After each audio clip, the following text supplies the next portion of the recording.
Continuamos en Economía al Día, en esta oportunidad hablando con Aurelio Suárez. Él es analista y consultor de temas económicos, también sociales, también políticos, un consultor también que bastante centrado en sus cuestionamientos y en sus opiniones.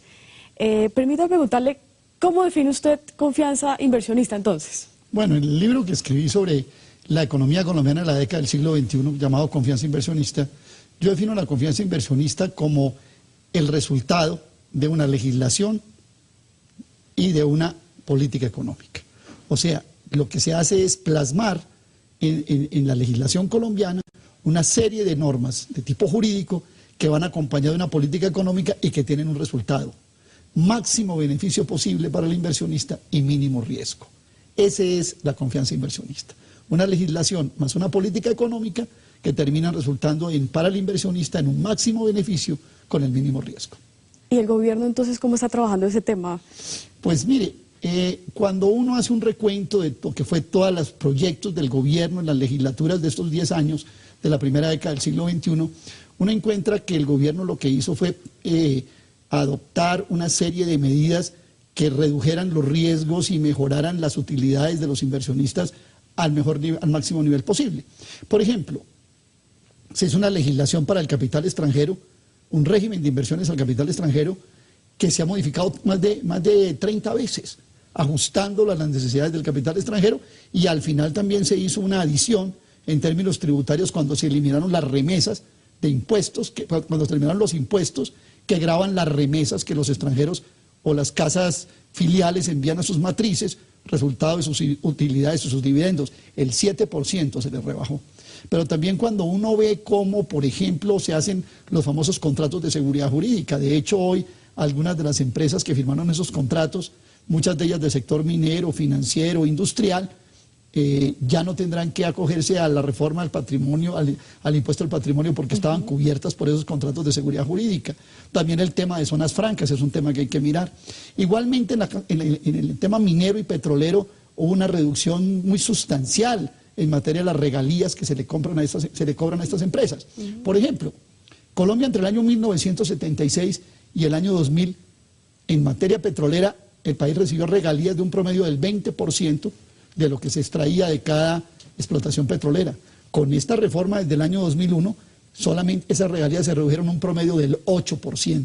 O sea, se ganaron un 12% en esa reforma. Y en minería, pues hablar del 4 en oro, del 10 en carbón, me parece casi porcentajes bastante exiguos. También se hizo una modificación en materia laboral. Esto ha sido enormemente discutido. Yo sé que aquí en su programa se ha discutido si la flexibilización laboral sirve o no. De hecho, en Colombia, pues prácticamente hay un informe reciente de la firma consultora Ernst & Young ya coloca a Colombia como el primer país competitivo en materia de contratación laboral. Y yo diría que el sumum de la confianza inversionista es a lo que tú te referías de los tratados de libre comercio. Porque el tratado de libre comercio, en el caso de Colombia, coge todas estas normas y la eleva a nivel de constitucionalidad, o sea que las hace inmodificables en el tiempo, o por el Poder Ejecutivo o por el Poder Legislativo. De tal manera que cuando uno ve todos estos pasos, y el Tratado de Libre Comercio ya es como una consolidación de esas ventajas otorgadas, entonces pues prácticamente los tratados terminan convertidos, como lo decía alguien, el doctor Umaña, que tú lo conoces muy bien, ya no se vuelven casi que tratados de comercio, sino tratados de inversión. Específicamente, permítame dejar un poquitico ese tema ahí, porque usted ha sacado también y publicado un libro que lo leíamos al principio en la introducción, Colombia, una nueva pieza en el mercado lácteo. ¿Cómo va a ser esa crisis del sector, según usted, doctor Aurelio? Bueno, mire, yo a solicitud de algunos productores de leche hice un estudio muy detallado de cómo era la situación del mercado mundial lácteo, cómo era la situación del mercado del lácteo en Europa, cómo era en Colombia, y cómo iba a ser el resultado para el sector lácteo colombiano de la sumatoria de tratados que han tenido capítulo lácteo. La verdad es que Colombia en cada tratado ha venido menguando y amenazando más a su propio sector lácteo. Empecemos por esto: Colombia es autosuficiente en materia láctea. El país está consumiendo más o menos 6.500 millones de litros de leche al año y todos los producimos en Colombia. El 47% de esos litros de leche se van para la industria pasteurizadora, el 43% se comercializa en el mercado de la leche en cantina y hay un 10% de autoconsumo de las fincas. Luego Colombia produce la leche que necesita. Es un poco inexplicable que se hubiera introducido capítulos lácteos en estos tratados. Pero cuando uno ve que las contrapartes del tratado, Estados Unidos, Mercosur, cuando hablamos de Mercosur hablamos de Brasil, Uruguay, Argentina y Paraguay, sobre todo los tres primeros potencias en carne bovina y en leche, ¿no? ¿Sí? Hablamos de la Unión Europea, por supuesto, hablamos de Chile, hablamos de México y de Suiza. Con Canadá no hubo capítulo lácteo. Entonces, cuando uno mira estas contrapartes, casi todos tienen excedentes en leche. Entonces, era un país autosuficiente haciendo un tratado con los que le sobraban leche y con los que tienen leche subsidiada, como explicamos en el primer sector de este programa. Claro. Entonces, realmente, cuando yo hago los cálculos de cuánta leche, si ya los tratados en el año 2012 entraran en vigencia, puedo decirle que lo que viene sobre Colombia es un diluvio de leche. El mismo gobierno anterior casi que reconoció un poco que ese fue un... Sí, pero el exministro Plata hacía un truco. El ministro Plata decía que la leche que iba a venir equivalía al 6% de la producción de leche líquida en Colombia.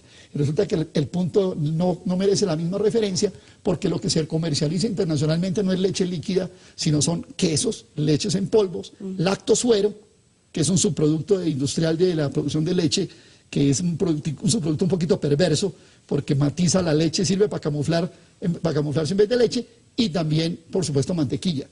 Cuando uno suma las concesiones que Colombia hizo en estos 6 tratados para entrar sin aranceles en el primer año de vigencia de todos, que fuera en el 2012, entraría el 22,5% del equivalente de la producción nacional de quesos, mantequilla, lactosuero y leches en polvo. ¿No tiene también la culpa el sector lácteo de pronto haberse quedado atrás, no modernizarse y también estar mucho en la informalidad? Lo que pasa es que hay una cosa que es esta. Yo sé que hay una especie de San Benito con la informalidad láctea, pero hay esto.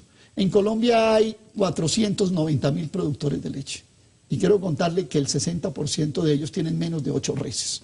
Estamos hablando de una producción campesina, pero además también relacionado con lo que vimos en el primer sector del programa, entender que muchos de estos productores de leche se refugiaron en la ganadería porque se quedaron sin producir trigo, sin producir maíz, sin producir cebada y terminaron refugiados allí. A mí me llama la atención una cosa, Gina, que sería importante que usted investigara: la importancia de la mujer rural en la producción láctea en Colombia.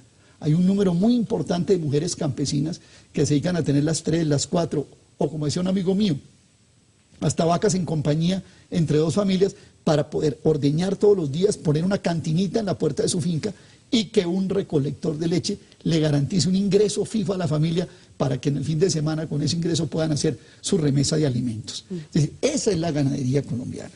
Aquí estamos hablando de una ganadería colombiana que resulta, comparada con las de cualquier otro país con los que firmamos tratados, prácticamente supremamente debilitada. Claro. Por ejemplo, en Colombia, siendo generosos, digamos que cada animal produce 5 litros de leche al día. En Europa estamos hablando hasta de 18 y 20 litros de leche al día. O sea, los europeos tienen almacenados reservas enormes, lo llaman la montaña de mantequilla. Entonces, un escritor inglés decía que lo que se va a hacer ahora es que la montaña de mantequilla la van a sacar de Europa y la van a derretir sobre los países sobre los que Europa está firmando tratados de libre comercio. Ahí está la opinión entonces del doctor Aurelio Suárez. Nos tenemos que ir, pero permítame preguntarle un muy breve análisis de las cifras de desempleo que acabamos de conocer en el país. Pasa de un 12% en el 2009 a un 11,8%. Muy rápidamente. Bueno, lo primero es que Colombia no ha podido resolver un desempleo estructural que viene cargando desde hace décadas, más de una década, por encima del 10%. Se rebajan los salarios, se arranca la jornada nocturna a las 10 de la noche, se eliminan ventajas a los trabajadores y el desempleo sigue. Pero tan grave como eso es la informalidad. Estamos hablando de un 60% de informalidad que no resulta, además, ser una característica de los trabajadores con menor educación. Recordemos que 1 de cada 3 trabajadores informales tiene educación superior. Luego, aquí lo que está fallando no es lo que llaman el mercado laboral. Aquí hay una estructura económica y una política económica que no le está resolviendo el ingreso a 1 de cada 10 colombianos o algo más que quiere buscar empleo y que no tiene. Hay un desempleo estructural, un desempleo involuntario, como decía Keynes, que no te puede resolver con las políticas que están aplicando, sino que requiere radicales políticas de Estado para resolverlo. Bueno, pues lo vamos a volver a invitar a un próximo programa para analizar muchos más temas que se nos quedaron ahí en el tintero. Doctor Suárez, muchas gracias por haber aceptado la invitación. Gina, mil gracias por su invitación y espero que haya sido un aporte para sus televidentes. Bastante, y a ustedes también muchas gracias. Nos encontramos en una próxima oportunidad. Somos Economía al Día de Cable Noticias.